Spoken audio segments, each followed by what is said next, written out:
Hi guys, welcome to Keeping It Simple Crafts. I hope everyone is doing good. Today I am showing you how I made this Easter lantern swag, and it's very simple to make. You're going to need some ribbon, you're going to need some floral picks, some floral stem wire, some Easter egg picks, a cute little sign from Dollar Tree, and you'll need a lantern. This lantern is kind of on the tall, slender side. I picked it up a couple years ago at TJ Maxx, and it's probably about 18 to 22 inches in height.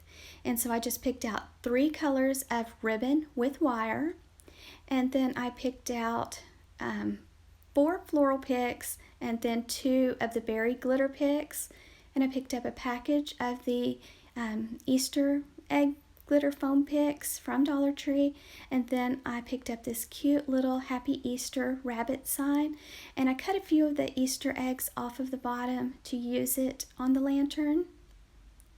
And you'll need some zip ties, your scissors, some floral stem wire, and I will write everything down for you in the drop down box below. So first you'll want to remove the price tags off of your picks, and then you're just going to take the longer picks and put them down first, and make sure you fluff them each time. And if your lantern is not as tall or big as mine, you might want to trim the stems shorter. I didn't do any trimming, but if mine was smaller, I would have probably made the swag a little bit smaller, or you can kind of push it in further together where the ends meet, because I'm just kind of making it match on the left and on the right, trying to get it kind of balanced. Now you can use a variety of colors and just keep the center pinched tightly. And then you'll want to have a zip tie close by. Now you can use floral stem wire to wrap around the center of your swag, but it's easier for me to use a zip tie. This would also be pretty to use as a Easter wall swag. So this is how I make my swags to hang on my wall for different seasons and holidays. So if you're not wanting to put it on a lantern, this would look really cute hanging on your wall above a picture or a doorway. So now I'm just tightly wrapping the zip tie, or pulling the zip tie tightly around this swag. And then here I'm making a bow. So you're going to let out a tail and make a loop. Then go the other side. Make another loop about the same size as your first loop. Then make another loop and check to make sure they're pretty close to the same size. And just keep it pinched tightly in your left hand. And then I'm going to let out a tail. And you'll want to keep holding on to your ribbon because I'm going to be using 3 colors for this bow.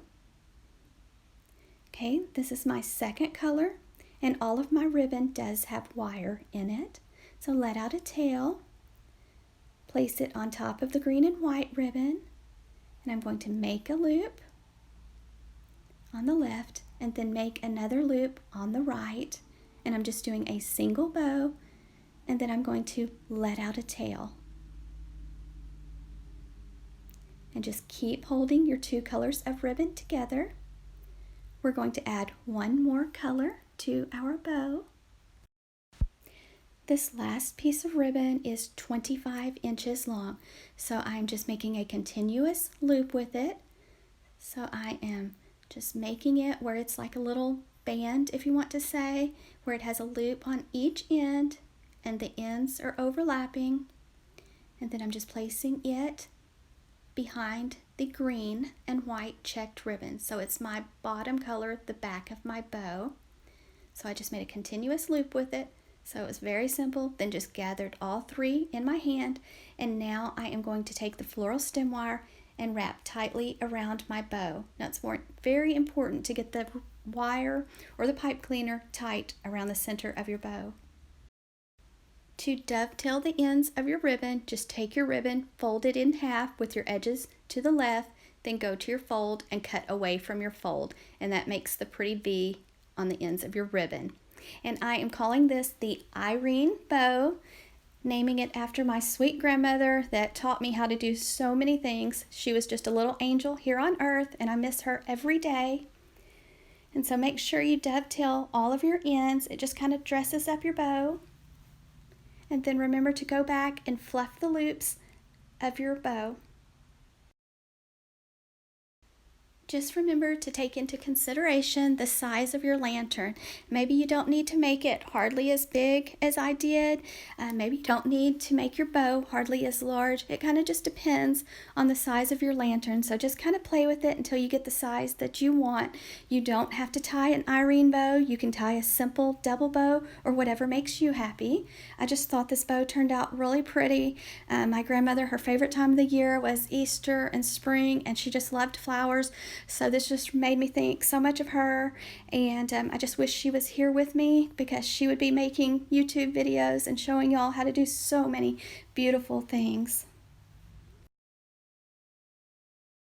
Just make sure you leave your wires long because I just took the wires of the bow and wrapped them tightly around the little swag. And I also used those same wires to attach the swag to the lantern. And so this is how it looks, guys. And I think that would be so pretty just to add to the wall. You don't have to put it on a lantern. But here I'm just taking the wires and I'm wrapping them around the handle that was on my lantern. And that way you can change it out for different seasons. This is very simple to make. You can use whatever kind of flowers that you like. You can make this big or small. You can make it on a tiny budget or you can make it on a larger budget. Most everything that I used, the flowers all came from Dollar Tree. The ribbon, I did pick it up at different places. And then the Easter egg picks came from Dollar Tree. And then the little sign that I'm going to add came from Dollar Tree too. And you can use the Dollar Tree ribbon if you want. It will work out just fine. And then you might want to go back and kind of fluff your floral picks a little bit. You don't have to, but I kind of wanted mine to have a little bit more height. So just kind of work with them. And then remember to fluff your bow. And then you can stop right here. You don't have to add anything else to it, but I wanted to add this little bunny with the little Easter eggs so that it would just hang down the lantern since my lantern is so tall. So I just cut off the last two little eggs, and then I just threaded a piece of floral stem wire through the ribbon at the top of the little sign, and then just kind of went under the big bow, and then went to the little handle on my lantern and wired the little bunny sign on. And that's it, guys. And then I just folded down the wires. That way it's easy for me to change whenever I want to change it up again. I usually keep a LED candle burning inside my lanterns, but I know it's getting really popular to fill your lanterns with different things. So if you could find a pretty white ceramic Easter bunny and maybe add some flowers in it, that would really look pretty, or add some of the plastic Easter eggs to fill your lantern. But this is how it looks, guys. You do not have to place your swag going straight across. You can kind of put it at a slant or a diagonal angle. I usually have mine more at an angle. So if you're wanting it to kind of hang down a little bit more before you add your bow, when it's just zip tied together, kind of work with it to bend your flowers a little bit so that it kind of takes the shape that you would like.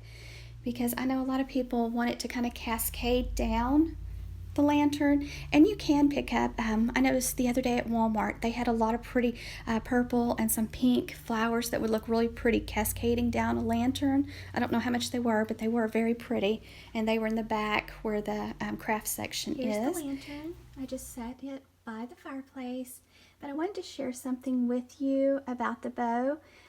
I am calling this bow the Irene bow because my grandmother never threw away any scrap fabric or scrap ribbon. She always saved it and always found a way to use the scraps. And so with this bow, I only had a 25-inch strip of the pink and white ribbon left.